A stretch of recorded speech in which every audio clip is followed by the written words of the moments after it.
and welcome to It Pays to Be Polarizing. My name is John, aka JB3, and today we'll be going over a little bit more of the Zelensky debacle from the White House last week. Now, a couple of things I will tell you is I've gone back and watched the entire interview process, and it was a interview or meeting, whatever you want to call it, because it was kind of both. This went on for 50 minutes, but all we got was a soundbite and a clip of the end of it. A lot of things led up to this. There was some good discussion happening about things moving forward, and a question was asked of President Trump. Do you support Putin or do you support Ukraine? His response was just as I would expect it to be. I support the United States of America. I don't support either. I want peace. He was looking at Zelensky, and as soon as he said that, Zelensky's body posture changed completely, even his facial expressions. He thought, oh, I'm in trouble now, and was going to try and salvage it. President Trump went on further to say that he can't sit here and have a meeting with Zelensky and call Putin a bad guy and then call up Putin and say, hey, let's talk about peace in Ukraine. Not going to work. I agree. It's a business deal of sorts. That's what treaties are. They're business deals, working out the best for both parties involved. The U.S. had worked out a mineral deal to have things exported to the United States and with Ukraine, and that was going to be something good moving forward.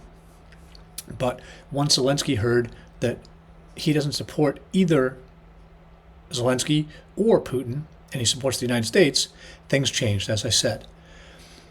So that's when things took that petulant child turn of the little explosion of Putin saying, that he can't account for the money spent. He said he knows where it is, but can't account for it. That's a problem too. That's a lot of money that the U.S. sent to you in both weapons and in cash, and you're saying you can't account for it? Makes me wonder if you don't need Doge looking at you as well. So that's when the meeting ended abruptly. Then, as we know, Zelensky was invited to the European Union to go visit all those leaders. And the first thing that they all said was, they'll give him money, they'll give him troops. That's not working towards peace. But they would have to make sure the U.S. is involved in any peace talks with Russia. So you're saying you can't do it on your own, you need the U.S. involvement. You had an opportunity the day before with Zelensky meeting with President Trump. That was blown up by Zelensky. And now you're saying you'll back him, but. So why can't Europe do it on their own? They don't have the manpower, which they shouldn't have to have.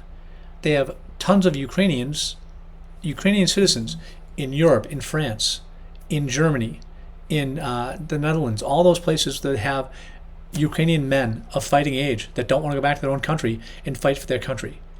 What does that tell you about the president that they have in power? Doesn't say much for Zelensky, in my opinion, and also the fact that was added to our media once again misplaying and giving misinformation to people out there trying to see what's really going on in Ukraine and with the presidential talks with Zelensky and President Trump.